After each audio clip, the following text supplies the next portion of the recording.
Hello student, मैं उत्तम द्विवेदी, आप सभी का स्वागत है। देखिए, हम लोगों ने पिछली वाली क्लास में पढ़ा था बायो-सेवर्ट का नियम एवं उसके अनुप्रयोग। पढ़ा था क्या कि बायो-सेवर्ट के अनुसार किसी भी धारावाही चालक के लघु अवयव के कारण जो चुंबकीय क्षेत्र होता है वह होता है B बराबर mu naught upon 4 pi I delta L sine theta upon में आर स्क्वायर। इसके बाद हमने इसके अनुप्रयोग पढ़े थे और अनुप्रयोग में हमने सबसे पहला अनुप्रयोग पढ़ा था कि किसी भी धारावाही चालक है जो कि परिमित लंबाई का है, ऋजुरेखीय चालक है, तो उसके लिए जो चुंबकीय क्षेत्र का मान है वह होता है mu naught upon 4 pi I upon R sine phi 1 plus sine phi 2। इसके अतिरिक्त यदि यही चालक तार अनंत लंबाई का कर दिया जाए तो अनंत लंबाई के चालक तार के लिए B बराबर होता है mu naught upon 2 pi I upon में आर। यदि बात करें चालक तार के बाद लूप या कुंडली की, तो यदि किसी लूप या कुंडली में n फेरे हैं तो उसके केंद्र पर चुंबकीय क्षेत्र का मान होता है B बराबर म्यू नॉट एन आई अपॉन में 2r। यह हम लोग पिछली क्लास में पढ़ चुके हैं। अब आज हम लोग पढ़ेंगे एम्पियर का नियम एवं एम्पियर के परिपथीय नियम के अनुप्रयोग। तो सबसे पहले हम लोग जानते हैं, देखो कि एम्पियर का नियम क्या होता है। यदि हम बात करें एम्पियर के नियम की, तो एम्पियर का नियम लागू होता है बंद परिपथ के लिए। जिस प्रकार से हम लोगों ने वैद्युत परिपथ के लिए हम लोगों ने पढ़ा था कि वैद्युत परिपथ में हम लोगों ने पढ़ा है गॉस का नियम। जो गॉस का नियम है वह होता है क्या कि किसी भी बंद पृष्ठ के लिए। इसी प्रकार से एम्पियर का परिपथीय नियम,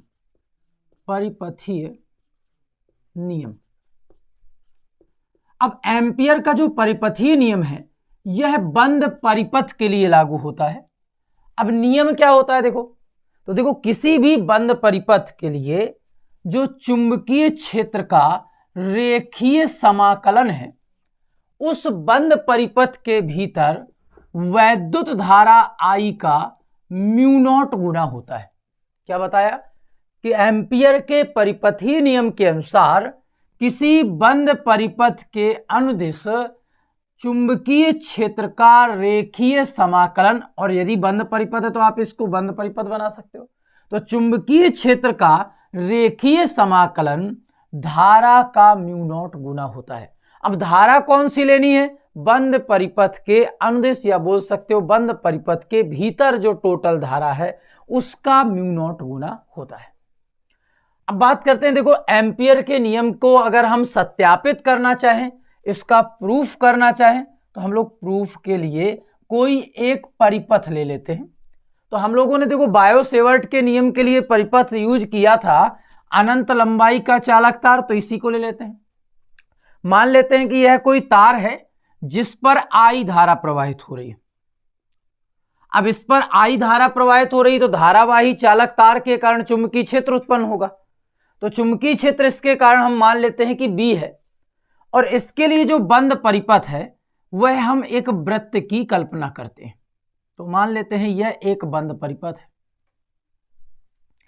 अब यदि यह एक बंद परिपथ है तो यहां समझना यह है कि इस बंद परिपथ में जो हमने वृत्ताकार मार्ग माना है, बंद परिपथ माना है, तो इसकी कुछ ना कुछ त्रिज्या होगी। तो हम मान लेते हैं कि O से इस बिंदु तक की जो दूरी है वह R है, और इस बिंदु पर जो चुंबकीय क्षेत्र है वह B है, तथा इसके अनुदिश यहां पर स्थिति सदिश, या बोल सकते हो लघु अवयव, वह dl है। अब यदि हम लोग यहां पर इसको सदिश रूप में लिखना चाहें तो देखो चुंबकीय क्षेत्र का सदिश रूप क्या होगा? B डॉट dl बराबर म्यू नॉट इंटू में I, और I क्या है? अदिश राशि, इसलिए यहां पर दोनों में क्या होगा? अदिश राशि। अब हमको B डॉट dl बराबर म्यू नॉट इंटू I सिद्ध करना है, एम्पियर के परिपथीय नियम का सत्यापन करना है। तो सबसे पहले हम लोग निकालते हैं मान किसका? B डॉट dl का। अब B डॉट dl में बात करें, B क्या है? चुंबकीय क्षेत्र, dl है लघु अवयव, या कह सकते हो सूक्ष्म स्थिति सदिश। अब इसके लिए अगर बात करें देखो चुंबकीय क्षेत्र की दिशा की, तो देखो चुंबकीय क्षेत्र की दिशा हम लोगों ने दो नियमों से पढ़ी हुई है। पहला दाएं हाथ की हथेली का नियम, और दूसरा मैक्सवेल का दक्षिणावर्ती पेंच का नियम। उसमें हम लोगों ने क्या पढ़ा है कि यदि कोई पेंच ले ले और उसको हम क्या करें, हम लोग इस प्रकार से घुमाएं कि पेंच की दिशा जो धारा है धारा की दिशा में आगे बढ़े। तो इसी प्रकार से यहां पर यदि हम इसको घुमा रहे हैं तो यदि हम इसको घुमाएंगे तो देखो हमारा अंगूठा क्या होगा, अंगूठा वृत्ताकार मार्ग तय करेगा, मतलब यहां पर आप बाहर की ओर जाएगा और यहां पर अंदर की ओर, इस तरीके से पूरा एक सर्किल बनाएगा। यानी कि चुंबकीय क्षेत्र भी सर्किल में है और यहां पर हमने बंद परिपथ भी सर्किल माना है। तो बी और डीएल दोनों एक दूसरे के अनुदेश हैं, इसलिए इनके मध्य बनने वाला जो कोण है वह हो जाएगा 0 अंश। और क्योंकि डॉट गुणन है, डॉट गुणन हटेगा तो बी डॉट डीएल बराबर आ जाएगा बी डीएल कॉस थीटा, और थीटा का मान यहां पर हो गया 0। आया क्या देखो यहां पर, तो यहां पर प्राप्त हुआ समाकलन का चिन्ह बी डीएल। अब देखो बी है चुंबकीय क्षेत्र, इसको बाहर कर लेते हैं, आ जाएगा यहां पर समाकलन का चिन्ह डीएल। अब डीएल देखो ये सूक्ष्म अवयव था, अब हमने माना है पूरा बंद परिपथ सर्किल, तो सर्किल के लिए यह एल या लंबाई जो होगी वह परिधि या परिमाप के बराबर होगी। तो यहां समाकलन का चिन्ह ऑफ डीएल हो जाएगा 2 पाई इंटू में आर। अब देखो यहां पर देखो हमारे पास में b इंटू में 2 पाई आर आ गया। अब हमने क्योंकि ये जो चालक तार है यह अनंत लंबाई का माना है, और अनंत लंबाई के लिए जो चुंबकीय क्षेत्र होता है वह होता है mu naught upon 2 pi I upon में आर। अब इस mu naught upon 2 pi I upon में आर को यहां पर रख लेते हैं। जब इस मान को रखेंगे तो आएगा क्या देखो, mu naught upon 2 pi I upon में आर इंटू में 2 पाई आर हो जाएगा। अब देखो यहां पर 2 पाई आर लिखा है, यहां पर भी 2 पाई आर लिखा है, तो यह 2 पाई आर से 2 पाई आर कट गया। अब 2 पाई आर से 2 पाई आर जब कटा तो क्या आ गया, म्यू नॉट इंटू में आई। यह किसके बराबर आया, तो हम लोगों ने यहां लिखा है बी डॉट डीएल का समाकलन। यानी कि हम क्या बोल सकते हैं, चुंबकीय क्षेत्र का रेखीय समाकलन धारा का म्यू नॉट गुना होता है, और यही एम्पियर का नियम है। तो यहां पर इस एम्पियर के नियम का यह सत्यापन है। आप लोगों को यहां पर ये चीजें समझ में आई होंगी। अब हम लोग चलते हैं एम्पियर के परिपथीय नियम के अनुप्रयोग के बारे में। तो यहां पर एम्पियर के परिपथीय नियम का अनुप्रयोग देखते हैं।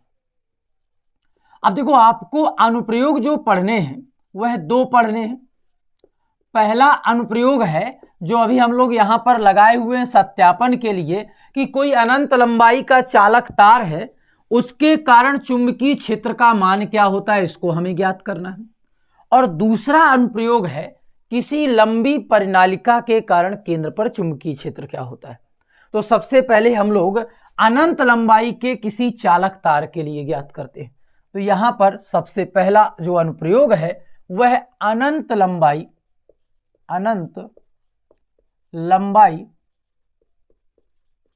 का चालक तार लेते हैं। चालक तार के लिए, अब यह आप बोल सकते हो धारावाही चालक तार के लिए। देखो यहां पर हमने क्या मान लिया कि कोई अनंत लंबाई का चालक तार है, इसके लिए हम चुंबकीय क्षेत्र B का मान ज्ञात करना चाहते हैं। तो यहां पर इस बिंदु को हम क्या मान लेते हैं, P मान लेते हैं। अब देखो संरचना की बात करें तो सेम वही होगी। हम लोगों ने कोई अनंत लंबाई का चालक तार माना है, इसका नाम डालना है तो डाल सकते हो XY। अब इस चालक तार पर जो धारा प्रवाहित होती है वह I प्रवाहित होती है। यदि हम बंद परिपथ की कल्पना करें तो बंद परिपथ जो है वह एक सर्किल है, और सर्किल है इसलिए जो B की दिशा होगी वह DL की भी दिशा होगी, दोनों के मध्य बनने वाला कोण 0 होगा। अब यहां पर यदि बात करें जो B डॉट DL है वह B DL cos 0 हो जाएगा। इसके बाद हमें यहां पर चुंबकीय क्षेत्र का मान ज्ञात करना है। तो देखो यहां पर हमको चुंबकीय क्षेत्र की तीव्रता ज्ञात करनी है, वो भी एम्पियर के नियम के अनुसार। तो एम्पियर का नियम कहता है कि B डॉट DL बराबर होता है म्यू नॉट इंटू में I के। अब B डॉट DL बराबर जब म्यू नॉट इंटू आई की बात कर रहे हैं तो डॉट गुणन पहले हटाते हैं। यहां पर जब वेक्टर हटाएंगे तो यहां पर आएगा B DL cos 0 बराबर म्यू नॉट इंटू में आई। अब देखो cos 0 का मान 1 होता है, तो यहां पर हमको प्राप्त हो जाएगा b dl। अब देखो b का मान ज्ञात करना है तो आप b को बाहर भी कर सकते हो, तो b आ जाएगा बाहर, समाकलन का चिन्ह dl बराबर म्यू नॉट इंटू में i। अभी बताया गया कि dl क्या है, लघु अवयव।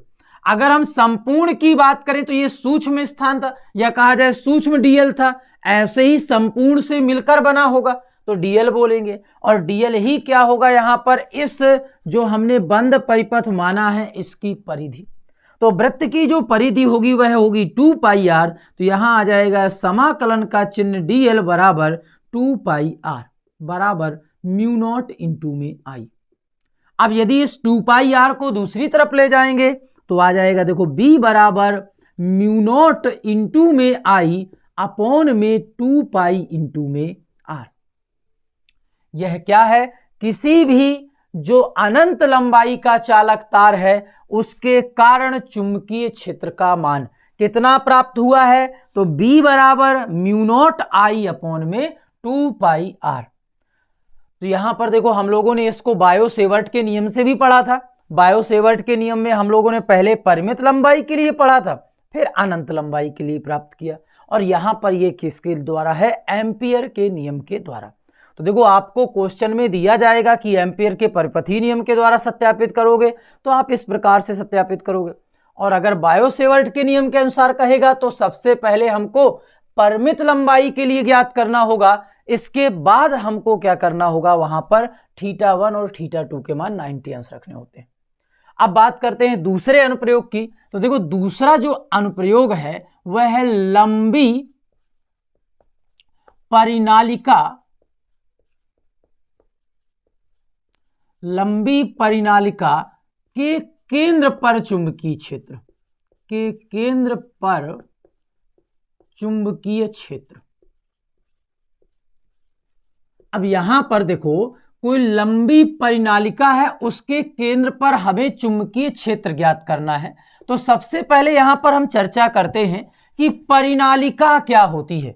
हमको तार तो पता है, हम लोग यहां पर कुंडली भी पढ़ चुके हैं, लेकिन परिनालिका क्या होती है।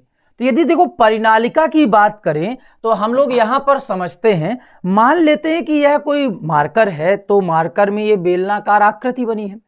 अब इस बेलनाकार आकृति में हम क्या करें, तांबे के तारों को पृथक कर करके लपेट लें। इसमें तांबे के तारों को यदि लपेट दें इस प्रकार से, जैसे हम लोग यहां पर यदि बनाने की कोशिश करें तो यह कोई बेलनाकार आकृति है, और इस बेलनाकार आकृति में हम तांबे के तारों को लपेटते हैं इस प्रकार से। तो ये जो तांबे के तार लपेटे गए हैं, इसके द्वारा ये जो पूरी आकृति बनी, इसको हम लोग बोलते हैं परिनालिका। और जब परिनालिका में धारा प्रवाहित करेंगे तो बोलेंगे धारावाही परिनालिका। देखो जब धारावाही परिनालिका में विद्युत धारा प्रवाहित कर रहे हैं तो यहां पर क्योंकि विद्युत धारा का प्रवाह होगा तो यहां पर चुंबकीय क्षेत्र भी उत्पन्न होगा। तो इस कारण से परिनालिका के केंद्र पर हमें चुंबकीय क्षेत्र ज्ञात करना है। अब बस ये बात है कि यहां पर बात की गई है लंबी परिनालिका की, इसलिए यहां पर इनके कोई सिरे निश्चित नहीं है, अनंत लंबाई की बात हुई है। तो यहां पर क्या बताया कि परिनालिका क्या होती है, तो परिनालिका वह आकृति है जिसमें बेलनाकार देखो कोई एक आकृति होगी। आप बोल सकते हो चीनी मिट्टी या प्लास्टिक का। प्लास्टिक का इसलिए नहीं लेते क्योंकि विद्युत धारा का ऊष्मीय प्रभाव के कारण प्लास्टिक हो सकता है वो क्या हो जाए, जल जाए या पिघल जाए, इसलिए हम चीनी मिट्टी का प्रयोग करते हैं। उसके ऊपर हम क्या करते हैं, तांबे के पतले तारों को पृथक्कृत करके या ऑक्सीकृत करके लपेटते हैं, तो जो हमारी आकृति बनती है उसको हम परिनालिका बोलते हैं। अब लंबी परिनालिका के केंद्र पर यदि हमको चुंबकीय क्षेत्र ज्ञात करना है तो यहां समझना है कि लंबी परिनालिका हम लोग ले लेते हैं कि मान लेते हैं कि कोई परिनालिका है, इस प्रकार से यह कोई परिनालिका है।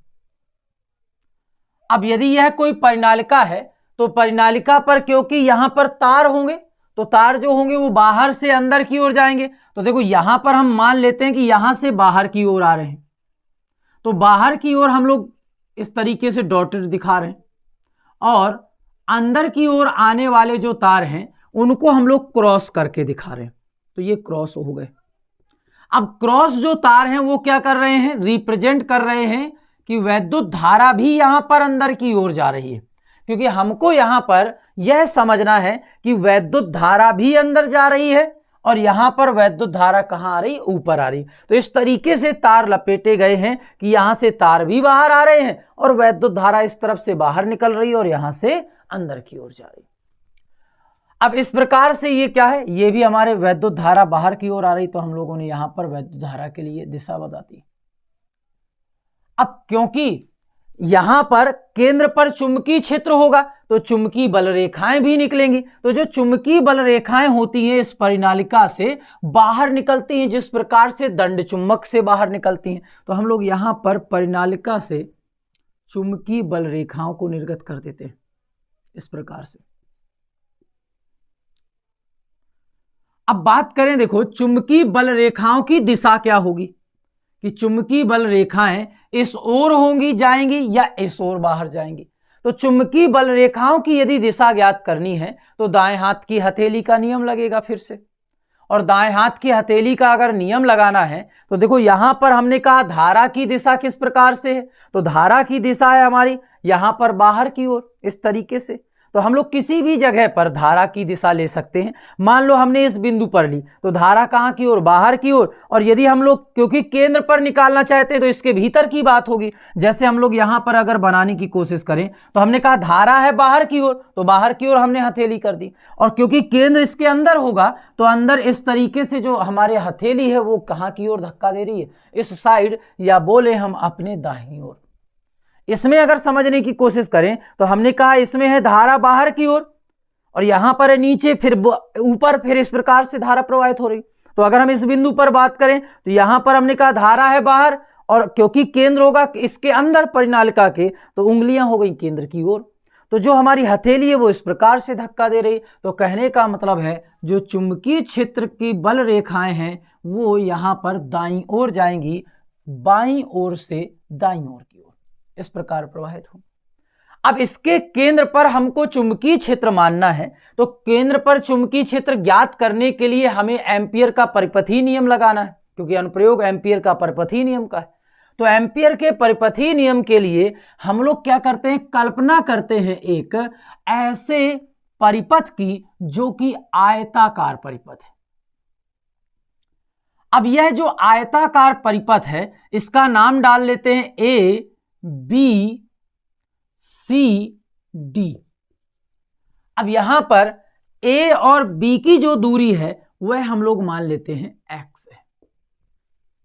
समझिएगा, हमने क्या कहा कि एक कोई लंबी परिनालिका है, इस परिनालिका के लिए एक बंद परिपथ ए बी सी डी की कल्पना करते हैं, और यह जो ए बी सी डी बंद परिपथ है इसमें जो ए बी की लंबाई है वह हम लोग मान ले रहे हैं कितनी है, यहां पर x है, या L मान सकते हैं। अब यहां पर देखो समझते हैं, क्योंकि परिनालिका की लंबाई तो हमें नियत दी नहीं गई है, इसलिए यहां पर हम मान लेते हैं कि एकांक लंबाई में फेरों की जो संख्या है, फेरों की संख्या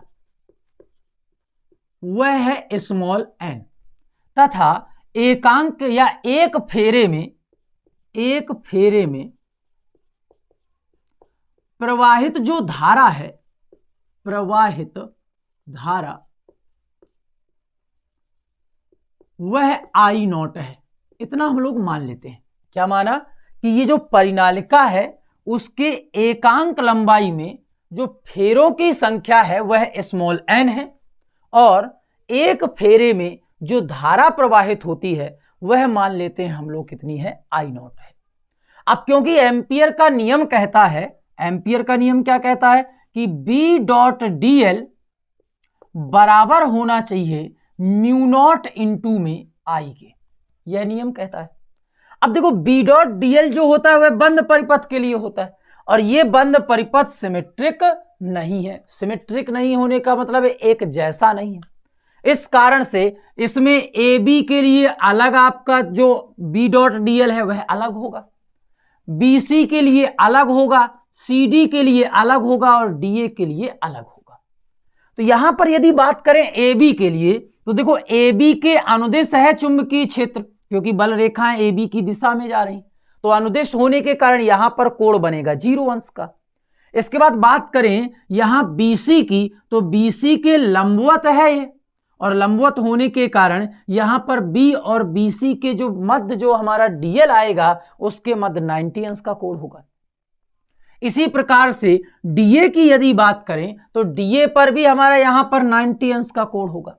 अगर देखो हमको केंद्र पर चुंबकीय क्षेत्र निकालना है तो इस कारण से हम CD को बहुत दूर मानते हैं, जिस कारण यहां पर जो चुंबकीय क्षेत्र है वह कितना मानते हैं 0। कहने का मतलब धारा प्रवाहित हो रही है तो यह एक निश्चित दूरी तक ही चुंबकीय क्षेत्र प्रदर्शित करेगा, जैसे जैसे दूर जाते जाएंगे चुंबकीय क्षेत्र का मान कम होता जाएगा। तो हमने ये जो CD लिया है वह इतना दूर लिया है कि वहां पर जो चुंबकीय क्षेत्र है वह लगभग 0, या आप बोल सकते हो नगण्य है, छोड़ सकते हो उसे। तो यहां पर सबसे पहले हम लोग ज्ञात करते हैं B.dl के लिए। तो देखो B.dl को हम 4 भागों में डिवाइड कर सकते हैं। कौन कौन से? पहला भाग है AB, और AB के लिए हम क्या लिख सकते हैं B.dl cos 0। फिर दूसरे भाग की बात करें तो दूसरा भाग है AB के बाद BC ले लेते हैं, तो BC, और BC के लिए हम लोग क्या लिख सकते हैं B.dl cos 90। इसके बाद में यदि बात करें CD की, तो CD B.dl ही लिखे रहते हैं, क्योंकि यहां पर B का मान हमारा क्या है लगभग 0, इस कारण से इसको हटा देंगे। फिर थर्ड के बाद फोर्थ में आते हैं, तो फोर्थ है DA, तो या AD लिख दो या तो DA लिख दो। तो यहां पर DA के लिए B.dl यहां पर भी cos कितना हो जाएगा 90 अंश, तो cos लिख लेते हैं 90 अंश।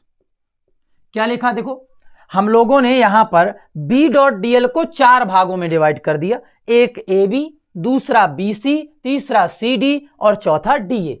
अब AB तो अनुदिश था इसलिए cos 0 लिया। दूसरे की अगर बात करें तो BC यहां पर लंबवत है तो cos 90 लिया। इसके बाद तीसरे की बात करें तो यह दूर है, इस कारण से इसको हम लोगों ने जैसा लिखा है वैसा ही लिखे रहने दिया, क्योंकि B का मान यहां पर 0 है उसके लिए लगभग। इसके बाद DA की बात करें तो यहां पर कितना अंश का कोण है 90 अंश का कोण, तो यहां पर हमने cos 90 ले लिया।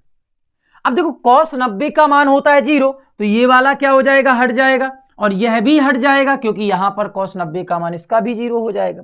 अब यहां पे यदि बात करें तो यहां पे B का मान लगभग नगण्य है या शून्य है, इस कारण से इसको भी हम निग्लेक्ट मान के हटा देते हैं। तो जो B.dl का मान बचा वह केवल क्या आया AB के लिए, और कितना आया B.dl।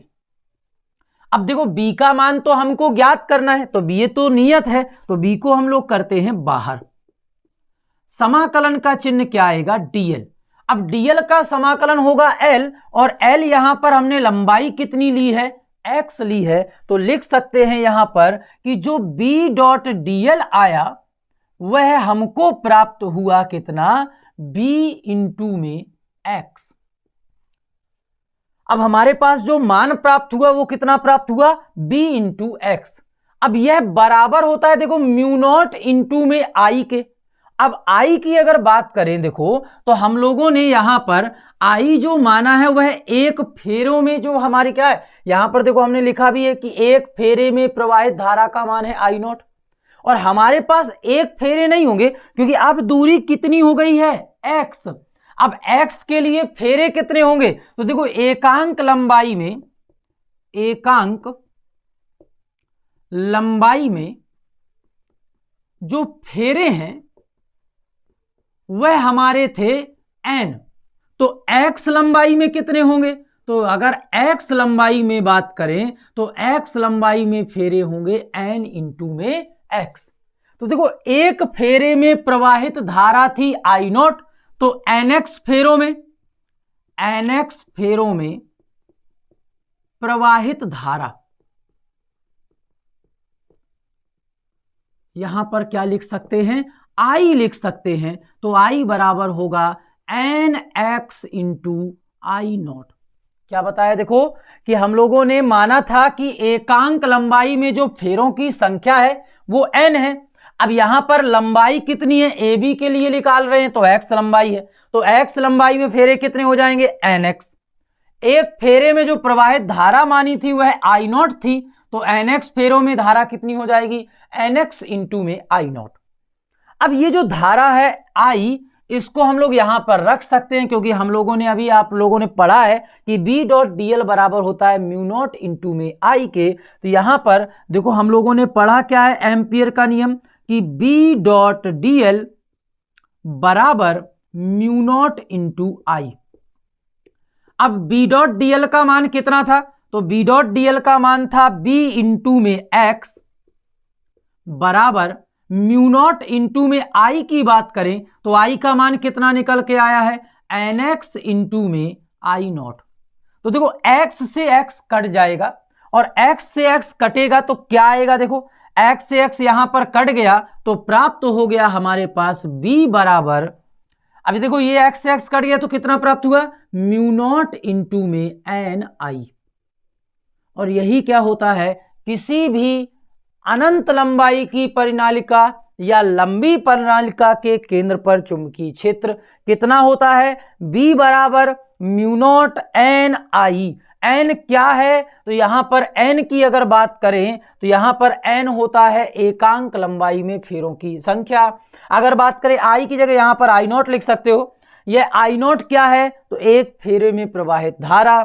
म्यू नॉट की बात करें तो यहां पर निर्वात की चुंबकशीलता है। हम लोग एक बार और यहां पर समझते हैं कि क्या बताया, कि कोई लंबी परिनालिका है तो लंबी परिनालिका के केंद्र पर चुंबकीय क्षेत्र ज्ञात करना है।